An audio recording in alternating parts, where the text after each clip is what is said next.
Baba bugün yönetim kurulu toplantısı var. Unutmadın değil mi? Yok, unutmadım da sen bensiz hallet ya.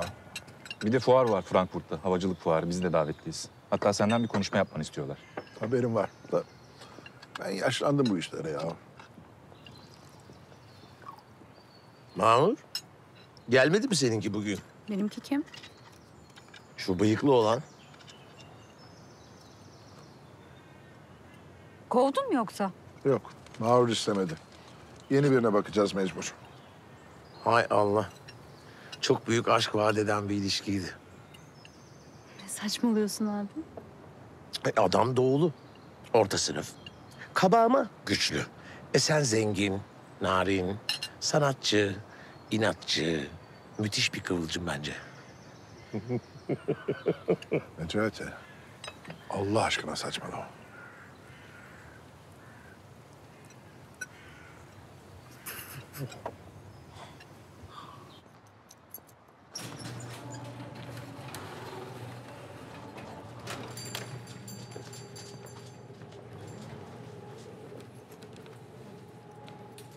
Koş.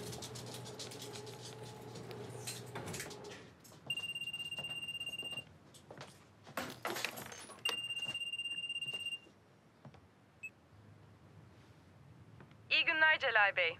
Bankamız 20 bin liraya kadar kefilsiz kredi sunuyor. İlgilenir misiniz acaba? Yok. Bizi dinlediğiniz için teşekkür ederiz. İyi günler.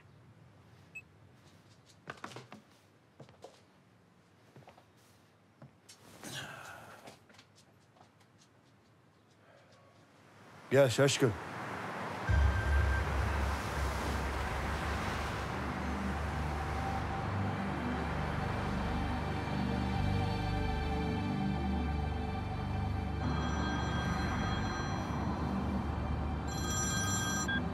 Alo. Emin misin bu gece halletme konusunda? Yo, benim için bir sorun yok. Hazırlığımı yaptım ben. De şu kitapçıyla bir konuşmak istiyorum. Eğer istediğimiz onda değilse o zaman öldürelim gitsin. Tamam, merak etme.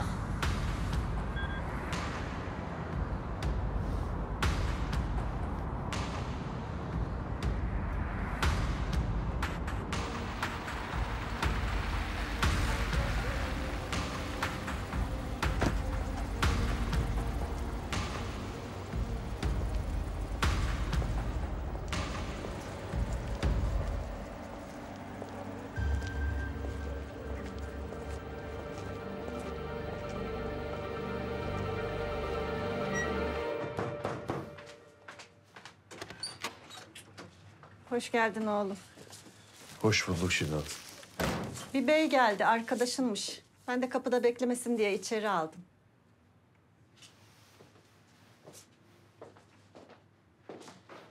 Hoş geldin. Dışarıda bekleyemedin mi biraz daha? Soğuk dışarısı. Ne istiyorsun? Ne içersiniz? Ben Bir şey istemez. Sen bizi biraz yalnız bırak Ela Hanım.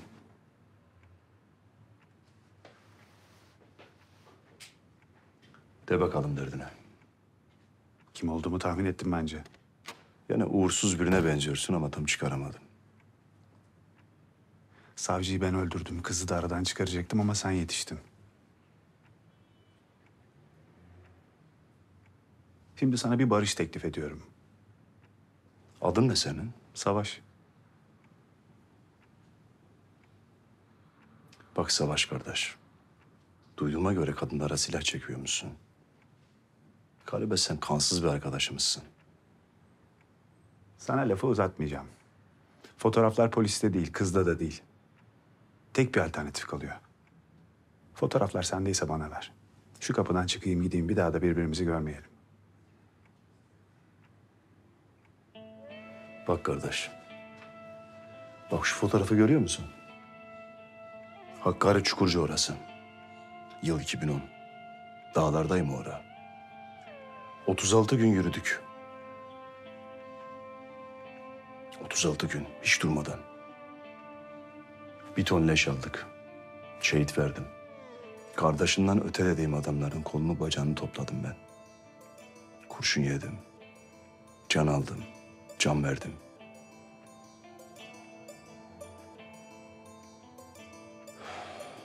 Sonra kızımın başına bir felaket geldi. Ben sana bunları neden anlatıyorum biliyor musun? Ben doluyum kardeş. Çok doluyum hem de. Bu patlamaya hazır volkanlar var ya hani, dumanı önden tüter. Öyleymiş de.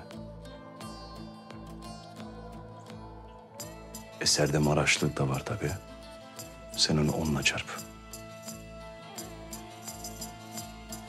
Şimdi git bu evden. Bütün hancımı senden çıkarmayayım. Değil parçanı, hücreni bulamazlar senin Allah'ıma kitabıma. Anladın mı? Anladım. Bu da demek oluyor ki bir daha görüşeceğiz. Adresin belli.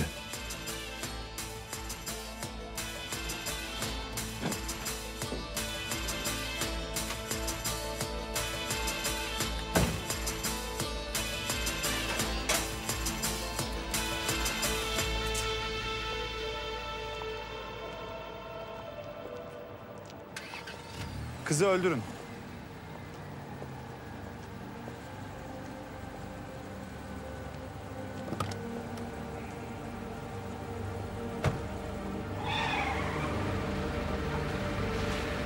Evet sevgili seyirciler, ödül töreni devam ediyor. Canlı yayınla karşınızdayız. Burada gerçekten harika bir atmosfer var. Bugün ödüller tek tek sahibini bulacak.